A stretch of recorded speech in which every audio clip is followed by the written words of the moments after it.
আমরা আশাহত আইন শৃঙ্খলা পরিস্থিতি, জনপ্রশাসনের আচরণ ও সন্ত্রাসের যে ভয়াবহতা আমরা লক্ষ্য করেছি, তাতে লেভেল প্লেয়িং ফিল্ড নিয়ে আমরা আশ্বস্ত হতে পারছি না। এখানে মনে রাখা লাগবে, লেভেল প্লেয়িং ফিল্ড একটা মনস্তাত্ত্বিক বিষয় বটে। লন্ডন বৈঠক, এককভাবে নির্বাচনের তারিখ ঘোষণা ইত্যাদি বিষয়ে বর্তমান সরকার একটি রাজনৈতিক দলের প্রতি যে পক্ষপাত দেখাচ্ছেন, তাতে মাঠ প্রশাসন তাদের দিকে ঝুঁকে পড়াই স্বাভাবিক। আমরা বলবো, আইন শৃঙ্খলা পরিস্থিতির উন্নতি করতে হবে, জনপ্রশাসনকে সক্রিয় ও নিরপেক্ষ করতে হবে এবং সরকারকে কোনো দলের প্রতি পক্ষপাত দেখানো থেকে সরে আসতে হবে। আমরা বারংবার বলছি যে বিগত 54 বছরে যে পদ্ধতিতে নির্বাচন হয়েছে, সেই পদ্ধতিতে দেশকে ক্রমান্বয়ে পিছনের দিকে নিয়ে গেছে। দেশের বর্তমান যা কিছু উন্নয়ন, তা ব্যক্তি খাতের প্রচেষ্টা ও উদ্যোগের ফল। কিন্তু রাজনৈতিক সংস্কৃতি, রাষ্ট্রের ভিত্তি, সাংবিধানিক প্রতিষ্ঠানগুলোর স্বকীয়তা ও স্বাধীনতা নষ্ট করা এবং দুর্নীতি, দুঃশাসনের মাত্রায় প্রতিটি নির্বাচনই দেশকে আগের চেয়ে খারাপ অবস্থায় ফেলেছে। এমন তিক্ত অতীতের বাস্তবতায় পুরনো বন্দোবস্তে নির্বাচন করার কোনো অর্থ হয় না। ইসলামী আন্দোলন বাংলাদেশ তাই উভয় কক্ষে পিআর পদ্ধতিতে নির্বাচন আয়োজনের জন্য দাবি জানিয়ে আসছে। পিআরের সুবিধা কি তা আমরা বারংবার আলোচনা করেছি, কিন্তু অশুভ পুরনো বন্দোবস্তের কায়েমি স্বার্থবাদের কথায় স্বাভাবিক হয়ে পিআর নিয়ে প্রভাবিত হয়ে পিআর নিয়ে সরকার যে আচরণ করেছে, তা দুঃখজনক।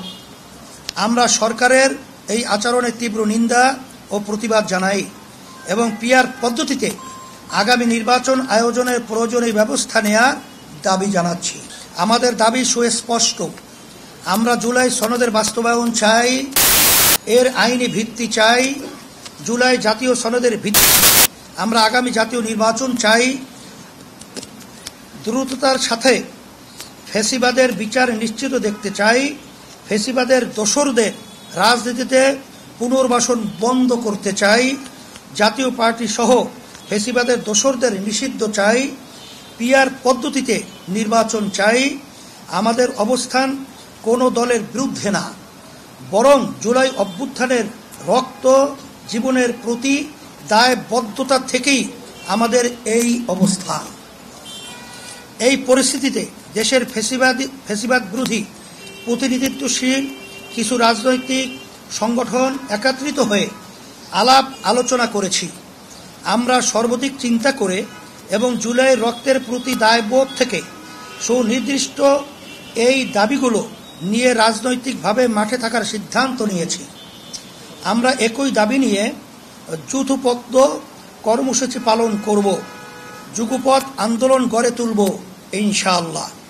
দাবি আদায় না হওয়া পর্যন্ত আমরা ধারাবাহিক কর্মসূচি পালন করব এবং ক্রমান্বয়ে কর্মসূচি কঠোর থেকে কঠোরতর হবে। দাবিসমূহ: জুলাই সনদের ভিত্তিতে আগামী জাতীয় সংসদ নির্বাচন হতে হবে। 2. নির্বাচন পিআর পদ্ধতিতে হতে হবে। 3. সুষ্ঠু নির্বাচনের জন্য লেভেল প্লেয়িং ফিল্ড নিশ্চিত করতে হবে। 4. গণহত্যার বিচার দৃশ্যমান হতে হবে।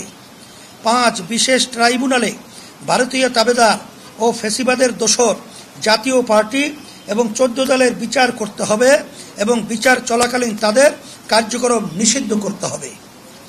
এই দাবি আদায়ের জন্য আমাদের কর্মসূচি নিম্নরূপ: 18 সেপ্টেম্বর ঢাকায় সমাবেশ ও বিক্ষোভ মিছিল, 19 সেপ্টেম্বর বিভাগীয় শহরে বিক্ষোভ, 26 সেপ্টেম্বর সারা দেশে জেলা উপজেলায় বিক্ষোভ মিছিল।